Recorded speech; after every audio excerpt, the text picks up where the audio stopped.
Hello guys, right, if you saw Sunday Q&A yesterday, this is kind of an add-on, but it's not, because I want to do it separately. I want to do this thing about the zone charging thing is starting to get momentum on its own, and I'm starting to get the needle about it, because everything that you guys have responded to just helped me to believe that it is what I think it is. Poor people's tax under the guise of ecology. David Winter, by the way, who's commented later on, actually was the one who christened that one. He's my mate, the cab driver, and he's got his own take on it because he's running in London all the time, like, you know.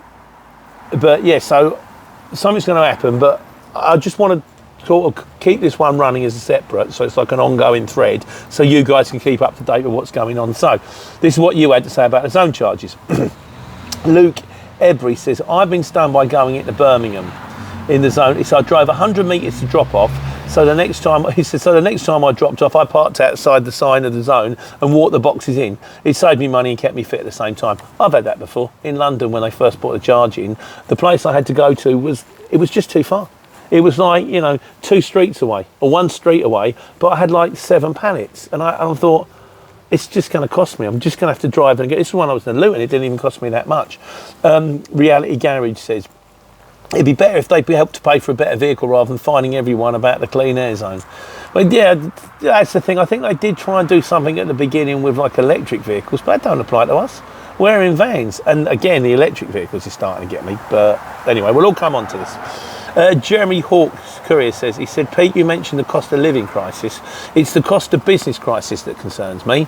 I can easily run my small cottage, but it's the cost of doing business that I'm my eye now. So what he's saying is he's been like sort of frugal or very manageable, sensible with his home costs.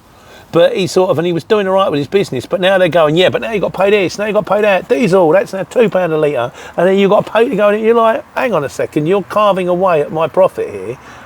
I'm going to have to turn my business and go and do something else. I'm sort of living all right, but the business thing is starting to get a bit crazy. Tony Michael says the whole eco-religion is a scam. I don't know if I can give you that one, Tony. I mean, there is certainly something going on. As I said yesterday, it is now the 29th of October, and I'm sitting in my garden in a T-shirt. That's not right, is it? I've never known that one before. 40 degrees, something is certainly going on where the ecology thing needs to be addressed. The problem that I've got is this zone charge thing isn't actually about ecology. In fact, I'm starting to believe it's quite the opposite, but we'll come on to that. Carl Hussein says, clearly there is a problem with local pollution in built-up areas. Schools, hospitals, etc. usually highlighted. Clearly there is a problem with global warming. Sitting in a T-shirt. Choose the contributory effects, but many, yes, I totally agree with you. But these are conflated into a single soundbite being leveraged to all sorts of vested interests. It seems to be a bandwagon that local authorities are jumping on to fill holes in their income. How convenient. Exactly, Carl. Actually, trying to manage the least polluting vehicles does not seem the point for the discussion. Sufficient just to say a one-size-fits-all target for manufacturers who, of course, are surely more interested in saving the population of the planet than building new vehicles, right? Yeah, of course they are. Yeah, they just want to sell cars. So, yeah, good point, Carl, and I totally agree with you. And it's not even like you go, well, we can't tell which vehicles are polluting. Because yeah, you can. Because every time we do an MOT, we have to do an emissions test. Why can't that be part of the zone criteria? That's what I want to drill down to. David Winter, my mate, he says it all started back in the Olympics. Vans over a certain age couldn't come in, or they had to pay the charge. Got rid of my van and closed the business down. Loved it. Yeah, in fairness, that was it. That kicked him off the markets. That's what helped to get him in the cab, like, you know. Luckily, he had another business to get on with, but that's not the point. It's the same with cabs. 12 years minimum age, then scrapped. But then you have to buy a cab that costs 70 grand. It's a hybrid, but they're never going to give you the fuel savings because the electricity bill just went through the roof. Keep making noise. If they try to shut you down, at least you'll know you were right. Be lucky. And he goes on to say, and another thing, question, what would happen if we all complied and got nice new clean motors? Would the charge then disappear? Because it's a loss of revenue that would be too much for them. And it makes me think, don't you really? Okay, we all shipped out tomorrow and all got electric vans. Well, then they turn around and say, yeah, now you need self-driving electric vans. Now you need an electric van with cameras all the way around, and it needs to be able to fly. I don't know, it does make you think. I do think, or they'd go, well, okay, that's good, and then they'd find some other way to charge us. I don't know. But TC Services, he said, just wait until Sadiq Khan expands the ULEZ zone to the whole of London. I can choose whether or not to go into London, but spare a thought for the people on low incomes who live in London who can't get a train or bus anywhere, so have to drive.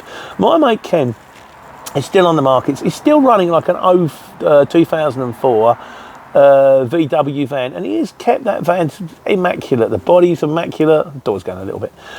He's had the engine rebuilt. He's had everything all proper, so it's all proper, tidy and tight. It's not kicking out more fuel. It's probably like it's just rolled off the production line, and suddenly he's going, I'm going to have to get rid of it because I've got to go and get a new van. So that van's going to be scrapped, whatever cost, and he's going to have to buy a new van or a newish van that's cost all these tons to get built. But you know, we'll come on, you know, and just doesn't seem right to me. Phil says it. Shane Hardy, he's very pleased. He said, brilliant, Pete. He said, I've been having exactly the same conversation in regards, because it's about keycard meters. Why are people on keycard meters charged more for electric? They can't actually not pay their bill. They have to physically pay ahead of time. Surely, if anything, the electric should be cheaper because they can't actually run away. But they ain't. And regards to ULEZ, it's an absolute joke. Pete for PM, I'd vote for you. I'd like to hope I lasted more than 44 days. I probably just wouldn't say anything for the first 44 days and then on the 45th open my mouth and get kicked out. But at least I'd last more than 44 days. Phil says it needs to be thrown out. It's terrible. I'm just pleased I'm putting these things in. Adrian Tomlin very well said, Pete, take care, take money, because there is support for this. It's obviously not just me getting some crazy idea in my head. A lot of people support this. Rich Geezer says, Pete, what I do know about the ULEZ, this interesting, is that I have a 2005 motorbike that is not ULEZ compliant on their website. I emailed the manufacturer to request a certificate of conformity that it conforms, which states the emissions NOx value of which 0.15, emailed it over to Transport for London, and boom, the bike is compliant. Surely this must be the same for all vehicles. Rich Geezer, that is an incredibly interesting point and something I definitely want to try to raise up on my email or my letter to my MP or whatever I've actually got to do to get some sort of traction on this. I still don't know what I've got to do to get traction, but I will find it. Lud1 says, it's quite a long one, this one, but it's worth having. It's a complete political cycle, Pete. It's economics, nothing whatsoever to do with the environment. This is another one that gets me. Lithium mining is the opposite of green activity. If you look into it, getting lithium in the first place is a very questionable activity in these modern times. Not to mention old car battery disposal when the electric vehicle comes to the end of its life, or even power stations required to charge these things on a mass scale. Globally, they will take a lot of electricity, often coming from coal and coal-fired power stations. Now, I was having a conversation with Darren about this because part of this got in my head was I remember Jeremy Clarkson on a very old Top Gear going, talk about the Prius.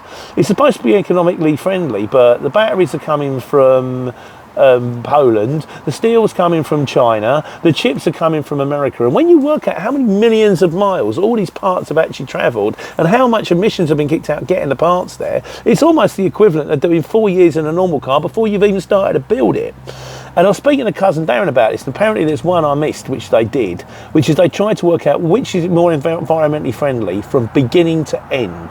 And they took some kind of electric motor, which I can't remember, and a V8 Range Rover. And because of the amount of hassle and sort of unenvironmental stuff that goes to dragging the lithium out in the first place and then getting rid of it at the end, they determined that a V8 Range Rover is actually more environmentally friendly than this battery operated car. And that's just, I mean, come on guys. Well, can't we just use the cars that we've got until they die and then find good proper green ways to build the new ones? I mean, that's what I would be arguing for, but Politicians use science to push their agendas. This is Lud's one still, but only the science they agree with. There will be loads of other scientists with completely opposite findings, but they're given a platform. They're not given a platform to engage in the argument. This is interesting as well. Remember cleaner, greener diesel? Yeah, I remember when we were told we all had to switch over to diesel cars. In the 90s, I think, all scientists agreed that diesel was a cleaner option for motoring. Governments around the world decided this was the way forward. Top scientists offered pages of research findings, whereas other scientists at the time with pages of the opposite findings, but they were on the unfashionable side, so they were stuck away. So anyway, top scientists advising the government of their policy, and the policy changed the result. Manufacturers all over the world were told to reduce petrol car production and coerced by taxation and policy to build incentives to start building diesel cars. The first Sierra and Cavalier diesels were an abomination, awful things, but they were pushed through. Spent millions on research and development to come up with excellent, super efficient diesel cars. Over the next 20 years, diesel cars were everywhere. People bought them, encouraged by the lower price of diesel than petrol. Then what happened? That's right. When governments got hooked you into the price of, they hoofed up the price of diesel to match or exceed the price of petrol. Although in fairness, you do get double miles on a diesel to a petrol car. Almost like a drug dealer giving the first couple of hits for free. We were encouraged. It said cleaner, greener diesel on the pump handles you filled up. Now, of course, it's dirty diesel. Ditch your diesel. All top scientists advising government. We were wrong. History shows that green agenda changes according to what's fashionable at the time. Modern day pagans dancing around a tree, worshipping a tree. Don't mind the pagan bit. You can dance around a tree. Happy with the pagan thing. It's very pagans, Buddhists and Jedis. Great religions, just sort of the river that flows, very chi, you know, I'm happy with that. The rest of it, bang on, mate. Something has got to be done. So just in final, I just want to say there's a couple of things.